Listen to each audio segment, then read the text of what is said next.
আপনি এইখানে কোচকে কোনো ব্লেম দেওয়ার কোনো ওয়েই নেই, কোনো সুযোগই নেই যে তাদের ভিতরে কোনো কিন্তু কমিউনিকেশন নাই। হ্যাঁ, প্রেসিডেন্ট একরকমের ইন্টারভিউ দিচ্ছে, ফাহাদ করিম একরকম ইন্টারভিউ দিচ্ছে, কিরণ আপা একরকম ইন্টারভিউ দিচ্ছে। মেয়েদের মানসিকভাবে চাঙ্গা করতে আমরা আরও আমাদের পজিটিভ কথা বলতে হবে, যেন মেয়েরা শুক্রবারে ম্যাচ নর্থ কোরিয়ার সাথে যেন তারা আরও বেটার ফুটবল খেলতে পারে। আমি as a Bangladeshi x footballer হিসাবে, জাতীয় দলের ফুটবলার হিসাবে আমার কাছে এটা খুবই প্রাউডের জায়গা। হ্যাঁ, কারণ যেটা আমরা করে দেখাতে পারিনি, আমরা তো কখনো এশিয়া কাপ খেলতে পারিনি, এশিয়ান কাপ কোয়ালিফাই পর্যন্ত খেলেছি। তো সেইখান থেকে মেয়েরা যখন চূড়ান্ত পর্বে খেলেছে এবং অস্ট্রেলিয়ার মতো জায়গাতে যে এনভায়রনমেন্টে তারা যে প্রথম ম্যাচটা স্টার্ট করেছে এবং ডিফেন্ডিং চ্যাম্পিয়ন চায়নার এগেনস্টে, এটা আমরা বলবো যে আমি যখন টিভি সেটের সামনে বসেছিলাম, যদি ফিলিংসের জায়গা বললাম, আমি বলবো যে আই ফিল প্রাউড। হ্যাঁ, প্রাউডের জায়গা নিয়ে খেলাটা দেখতে বসেছিলাম এবং সত্যি কথা বলতে খেলতে নামার আগে একরকমের টেন্স ছিল যে মেয়েরা আসলে কীরকমের করবে। হ্যাঁ, কারণ ডিফেন্ডিং চ্যাম্পিয়ন, 9বারের চ্যাম্পিয়ন, ওয়ার্ল্ড র্যাঙ্কিংয়ে 17 নম্বর দল, তাদের সাথে আসলে মেয়েরা কীরকম করবে। আমাদের তো মানে ওই লেভেলের টিমের সাথে খেলার এক্সপিরিয়েন্স নেই, তো একটু ভয়ও ছিলাম। বাট মেয়েরা সত্যি কথা যেটা করে দেখিয়েছে, এটা আমি বলবো যে অসাধারণ, মানে অসাধারণের উপরে যদি কিছু থাকে তারা সেটা করে দেখিয়েছে। এটা আসলে উনি কোন সেন্স অফ জায়গা থেকে বলেছে আই ডোন্ট নো, উনি কি মিন করতে চেয়েছে সেটাও আমি জানি না। বাট এশিয়া কাপ তো চূড়ান্ত পর্যায়ের খেলা, হায়েস্ট লেভেলের খেলা। এশিয়া আপনি এখানে তার ডিফেন্ডিং চ্যাম্পিয়ন, এখানে তো বয়সভিত্তিক দল বা আপনার বেশি বয়স্ক প্লেয়ার বা এখানে আপনি এক্সপেরিমেন্ট করার মতো দল পাঠানোর তো কোনো সুযোগ নেই। আপনি ডিফেন্ডিং চ্যাম্পিয়ন, অবশ্যই আপনি এখানে চ্যাম্পিয়ন হওয়ার জন্য আসছেন।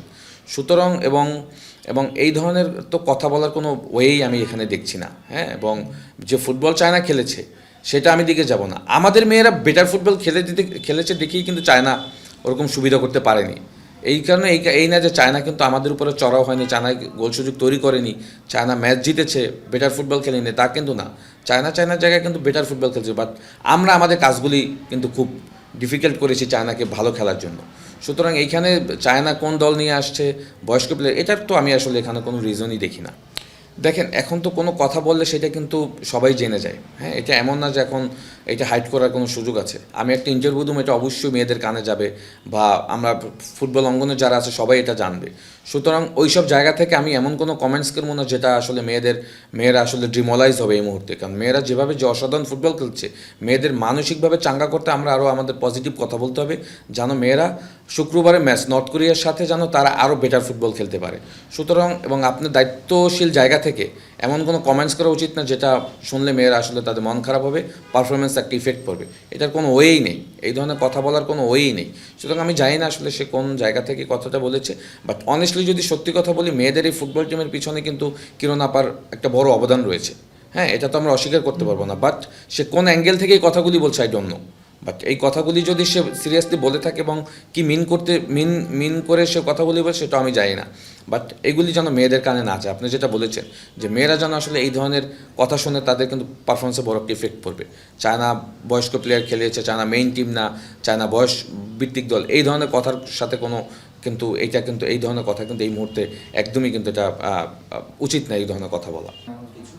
দেখেন, এইটা তো আমি ভিতরের খবর আমি কেউ জানবো না, বাট তাদের স্টেটমেন্টগুলিতে কিন্তু আসলে ক্লিয়ার যে তাদের ভিতরে কোনো কিন্তু কমিউনিকেশন নাই। হ্যাঁ, প্রেসিডেন্ট একরকমের ইন্টারভিউ দিচ্ছে, ফাহাদ করিম একরকম ইন্টারভিউ দিচ্ছে, কিরণ আপা একরকম ইন্টারভিউ দিচ্ছে। কিরণ আপা বলছে আমি প্রস্তুতি ম্যাচ অ্যারেঞ্জ করেছিলাম মালয়েশিয়াতে, সেখানে আমি যেতে পারিনি। তাবিদ ভাই বলছে আমি কোরিয়ার সাথে ম্যাচ অ্যারেঞ্জ করেছিলাম, সেটাও আমি যেতে পারিনি। আবার ফাহাদ করিম বলছে আমরা ব্যাক টু ব্যাক 2টা সাফ চ্যাম্পিয়ন হয়েছি বাংলাদেশে ট্রেনিং ক্যাম্প করেই। সুতরাং দেখেন, তাদের ভিতরে তাদের কমিউনিকেশনেই কিন্তু প্রবলেম। হ্যাঁ, তারা কিন্তু আসলে এক একজন এক এক রকমের কথা বলছে। সো যেখান থেকে আমার মনে হয় যে তাদেরই সমঝোতা নাই তাদের নিজেদের টিমের ভিতরে। সুতরাং তার কারণেই কিন্তু আমরা ভালো প্রিপারেশনটা কিন্তু নিতে পারিনি, মেয়েদের কিন্তু হায়েস্ট লেভেলের ফ্যাসিলিটিস দিতে পারিনি। যার কারণে কোচের ইন্টারভিউতে বলেছিল যে গুলিস্তান টু অস্ট্রেলিয়া।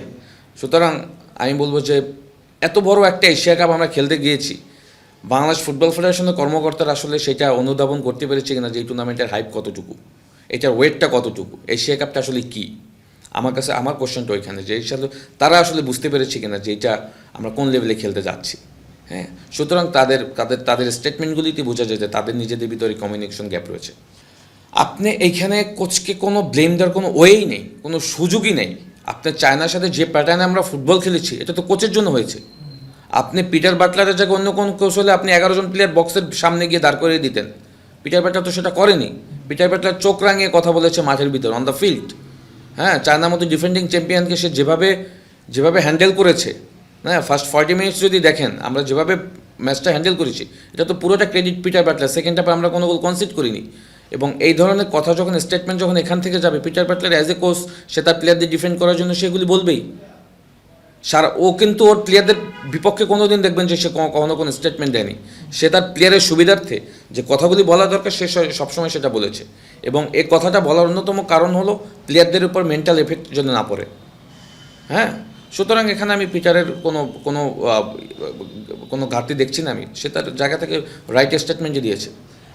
দেখেন, Bangladesh strategy already coach set up করে ফেলেছে অবশ্যই। হ্যাঁ, উজবেকিস্তান নর্থ কোরিয়ার যে ম্যাচটা হচ্ছে ডেফিনেটলি সেখান থেকে সে গেম প্ল্যান দেখে কিন্তু তার গেম প্ল্যান সেট করে ফেলেছে শুক্রবার সকালে যে ম্যাচটা খেলতে যাচ্ছে বাংলাদেশ। ইভেন এখন যেটা হয়েছে যে আমরা শুরুটা তো বেশ ভালো করেছি, হ্যাঁ, ব্লান্ডার হয়নি। হ্যাঁ, আমরা তো ধারণা নিয়েছিলাম যে চায়নার সাথে আমরা আরও বড় মার্জিনে হারবো, বাট কম্পিটিটিভ ফুটবল খেলেছি। ঋতুপর্ণা 14 মিনিটে ওই গোলটা হয়ে গেলে আমরা কিন্তু শুরুতে লিড নিই, রাইট? তো সেইখান থেকে মেয়েরা তখন বিশাল কনফিডেন্ট একটা গ্রো করেছে প্রথম ম্যাচে। তো সুতরাং কনফিডেন্ট লেভেলটা কিন্তু খুব ইম্পর্টেন্ট। নর্থ কোরিয়া যতই স্ট্রং দল হোক, আমাদের এই মেয়েরা কিন্তু ছেড়ে কথা বলবে না। এবং আপনি যেটা বলেছেন যে আমাদের কোচ কিন্তু অবশ্যই এখন নর্থ কোরিয়ার নাকি প্ল্যানিং করছে, সো প্ল্যানিংটা এক্সিকিউট করবে মেয়েরা মাঠে। সুতরাং আই হোপ তারা জানে কীভাবে খেললে আসলে নর্থ কোরিয়াকে আটকাতে পারবে।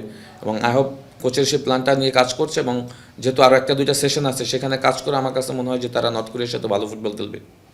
দেখেন, এই দুইটা দলের সাথে কিন্তু আপনি মোর অ্যাটাকিং ফুটবল খেলতে পারবেন না, সত্যি কথা, বাস্তবতার দিক থেকে দেন। যার কারণে কিন্তু আমরা 5 ব্যাক নিয়ে খেলছি, রাইট? এর আগে কিন্তু কখনো কিন্তু পিটার প্যাটলার 5 ব্যাক নিয়ে খেলেনি, সবসময় হাই লাইন আপ নিয়ে খেলে কিন্তু আমরা অপোনেন্টকে হাই প্রেসিং করেছি। এই ম্যাচেও যদি দেখেন, চায়না ম্যাচে আমরা বল লুজিংয়ের সাথে সাথে কাউন্টার প্রেস করেছি, অনেক কিছুই কিন্তু ছিল এখানে। সুতরাং এইখানে কিন্তু সামনের দিকে অনেক অ্যাটাকিং প্লেয়ার দেওয়া যাবে না। লাস্ট ম্যাচে শামসুন্নাহার জুনিয়র স্ট্রাইকার খেলেছে, দুর্দান্ত খেলেছে অ্যাজ এ সিঙ্গেল স্ট্রাইকার। 4জন মিডফিল্ডার তাকে সাপোর্ট করেছে। হ্যাঁ, তো আপনি যেটা বলছেন মনিকা আছে, সাগরিকা আছে, প্রীতি আছে, অনেক স্ট্রাইকার আছে, বাট এই ধরনের ম্যাচে আপনি অনেক প্লেয়ারকে ইউজ করতে পারবেন না। বিকজ আমরা তো ম্যাচটা জিততে যাই না, আমরা ম্যাচটাকে আমরা কম্পিটিটিভ করতে যাচ্ছি, যতটা আমরা আমাদের দিকে রেজাল্ট আনা যায়। হ্যাঁ, গোল যত কম খেয়ে আমরা আমাদের বেসিক ফুটবলটা খেলা যায়, নর্মাল ফুটবলটা খেলা যায়, বিকজ আমরা জানি নর্থ কোরিয়ার স্ট্রেংথ। সুতরাং সেই জায়গা থেকে 5 ব্যাক 4 মিডফিল্ডার 1 স্ট্রাইকার নিয়ে আমাদেরকে খেলতে হবে। সেখান থেকে মনিকা খেলতে পারে, শামসুন্নাহার খেলতে পারে, সাগরিকা খেলতে পারে, সামো যেই খেলবে তার যার ডিউটিটা আছে সেটা করবে। বিকজ এই ধরনের ম্যাচে আপনি অনেক সুযোগ পাবেন না। আপনি চায়নার ম্যাচে কিন্তু তেমন সুযোগ পাননি, পেয়েছেন, নর্থ কোরিয়াও সেম। সুতরাং লোন স্ট্রাইকার হিসেবে যারা খেলবে, ওই 1-2টা যে সুযোগ আসবে, যেই খেলুক তাকে সেই সুযোগ কাজে লাগাতে হবে। বাট আমাদের মেইন ফোকাস থাকতে হবে আমরা যেন আমাদের ডিফেন্সিভ যে জোনগুলি আছে সেগুলি ব্লক করে খেলতে পারি। দেখেন, গোল করার উপায় হলো যে প্রথমে আপনার দিক থেকে দেখতে হবে আপনার সেফ, আপনি কোনো গোল কনসিড করেছেন কিনা। দেখেন, প্রথম ম্যাচটা ভালো হয়েছে কেন? বিকজ আপনি গোল খেয়েছেন কিন্তু 40 মিনিটসের পরে গিয়ে, রাইট? মেয়েরা কনফিডেন্ট গ্রো করে ফেলেছে। সুতরাং আর্লি গোল খেলে একরকমের ম্যাচের সিচুয়েশন হয়, আবার যদি আপনি গোল কনসিড না করেন তখন কিন্তু ম্যাচের প্যাটার্ন আর এক রকমের হয়। সুতরাং আপনি যেটা বলছেন যে গোল করতে গেলে অবশ্যই আমাদের কাউন্টার অ্যাটাকের বাইরে কোনো কিছু করা যাবে না। হ্যাঁ, লাস্ট ম্যাচে যেটা ঋতুপর্ণের যেটা কাউন্টার অ্যাটাক হয়েছিল, দুর্দান্ত 2-3টা টাচে কিন্তু সে বক্সের ভিতরে গিয়ে দূর থেকে লং রেঞ্জ শ্যুট করেছে, গোল হয়ে গেলে কিন্তু আমরা লিডে চলে যেতাম। আমাদের এইভাবেই অ্যাটাকগুলি করতে হবে, এর বাইরে আপনি বিল্ড আপ করে গিয়ে অ্যাটাক করা is very difficult. Because North Korea যদি আপনি খেলা দেখেন against China, against Uzbekistan, they are playing high pressing. তারা বল লস করার সাথে সাথে প্রেস করে বল আবার রিগেইন করে। হ্যাঁ, বাংলাদেশে তো সেম করবে। হ্যাঁ, সুতরাং তাদের অ্যাগেনস্টে তো আপনি খুব বেশি অ্যাটাক করতে পারবেন। আমাদের ওই কাউন্টার অ্যাটাকে যে সুযোগগুলি আসবে সেগুলি কাজে লাগাতে হবে। Depend on Friday match. আপনি যদি ম্যাচটা ড্র করে ফেলতে পারেন, যদি আপনার কাছে 1 পয়েন্টস থাকে, হ্যাঁ, দেন আপনার উজবেকিস্তানকে টার্গেট করতে হবে। ওখান থেকে যদি 3 পয়েন্ট বা 4 পয়েন্ট, আপনার থেকে ভালো সুবিধা আর কেউ থাকবে না কিন্তু। হ্যাঁ, বেস্ট 2টা দল হিসেবে কিন্তু আপনি যাওয়ার সুযোগ সব থেকে বেশি থাকবে। সুতরাং এই ম্যাচটাকে, এবং এটা আমি অসম্ভব কিছু দেখছি না, এই কারণে, কারণ আপনার দলে যখন একজন সাহসী কোচ থাকবে, হ্যাঁ, তখন সব কিছু করাই সম্ভব। এই দলটা যে এশিয়া কাপে মূল পর্বে খেলবে সেটা তো আমরা চিন্তাও করিনি। মিয়ানমারের মাটিতে মিয়ানমারকে হারিয়ে আমরা এশিয়া কাপে চূড়ান্ত পর্বে গিয়েছি। চায়না ম্যাচের আগে আমরা সবাই চিন্তা করেছিলাম যে আমাদের মনে হয় ব্লান্ডার হবে, আমরা প্রিপারেশন নিতে পারিনি, আমরা কোনো ভালো ফ্রেন্ডলি গেম খেলতে পারিনি। বাট দলটা যেভাবে আসলে মাঠে দাঁড়িয়েছে, সুতরাং নর্থ কোরিয়ার সাথে আমি মনে করি যে অসম্ভব কিছুই না। মেয়েরা যদি প্রপার ডিফেন্সিভ জোনগুলি ব্লক করতে পারে, অবশ্যই এখান থেকে 1 পয়েন্ট পাওয়া সম্ভব। এবং 1 পয়েন্ট পেলে আপনি পরবর্তী যদি 9 তারিখে ম্যাচ টার্গেট করেন এগেনস্ট উজবেকিস্তান, সেই ম্যাচটা জিতলে আপনার 4 point. That means you are in throw for second আপনার ভালো শেপে আপনি চলে যেতে পারবেন, সুতরাং সুযোগ রয়েছে। কিন্তু দেখেন, আমি সত্যি কথা বলতে অনেস্টলি বলেন, আমি যেটা বললাম যে ওখানে কিন্তু বিএফএ প্রেসিডেন্ট স্টিল রয়েছে, সে কিন্তু সব এনভায়রনমেন্ট দেখছে, পরিস্থিতি দেখছে, অন্যান্য টিমের ফ্যাসিলিটিস দেখছে, আমাদের কি সুযোগ সুবিধা দিতে পারিনি সেটাও সে অবজারভেশন করছে। সো অ্যাজ এ প্রেসিডেন্ট যদি নিজে রিয়ালাইজেশন করে যে আমাদের কোন কোন জায়গাগুলিতে ইমপ্রুভ করতে হবে, কোন কোন জায়গাগুলি নিয়ে কাজ করলে আমরা আমাদের ফুটবল ডেভেলপ করতে পারবো, আমাদের মেয়েদের কোন ফ্যাসিলিটিসগুলি ইনশিওর করলে মেয়েরা হ্যাপি থাকবে, সেগুলি যদি সে নিজে ওখান থেকে বুঝে আসে, আপনারা আমার কোনো সাজেশন দেওয়ার দরকার নেই। He is enough, he is good enough, he knows how to football, মেয়েদের ফুটবল কীভাবে ডেভেলপ করতে হবে। হ্যাঁ, তো আমি তো ওখানে বসে ডেভেলপ করতে পারবো না, মেন কাজটা তো প্রেসিডেন্টেরই করতে হবে। সুতরাং সে কিন্তু টিমের সাথে সার্বক্ষণিক রয়েছে। আমি তাকে ধন্যবাদ দিতে চাই, সে অবজারভেশন হিসাবে সেখানে গিয়েছে, আফটার ম্যাচ প্লেয়ারদের সাথে দেখা করেছে। অ্যাজ এ প্রেসিডেন্ট সে তার দায়িত্ব পালন করছে, বাট দায়িত্ব কিন্তু সেটা না। দায়িত্ব হলো ওখান থেকে তার এক্সপিরিয়েন্স গ্যাদার করতে হবে। হ্যাঁ, নেক্সট আমরা এশিয়া কাপকে ভালো করতে কীভাবে পারবো, নেক্সট এশিয়া কাপে যাওয়ার জন্য আমাদের প্ল্যানিংগুলি কী করতে হবে, ওয়ার্ল্ড কাপ খেলার জন্য আমাদের কী কী কাজ করতে হবে। আই এম ওভার শিওর এই মেয়েদেরকে যদি আপনি ফ্যাসিলিটিস ইনশিওর করতে পারেন, তারা আপনাকে একসময় ওয়ার্ল্ড কাপে নিয়ে যাবে, ইটস ভেরি সুন। আমি বললাম, বাট এই জিনিসগুলি করতে হবে কাকে? অবশ্যই বাংলাদেশ ফুটবল ফেডারেশনকে, এবং ফুটবল ফেডারেশন মেইন ম্যান কিন্তু ওখানে রয়েছে। So I have request to Tabith Awal যে উনি যেন ওখানে বসে সব অবজারভেশনগুলি করে আমাদের মেয়েদের ফুটবলের ডেভেলপমেন্টে কোন কোন জিনিসগুলি ইউটিলাইজ করতে হবে, কোন কোনগুলি ইমপ্লিমেন্ট করতে হবে, সেগুলি যেন ওখান থেকে একটা এক্সপিরিয়েন্স নিয়ে আসে। দেন আমি যে আলোচনা করেছি সেগুলি একটা ফলপ্রসূ আমরা ইন ফিউচার পাবো।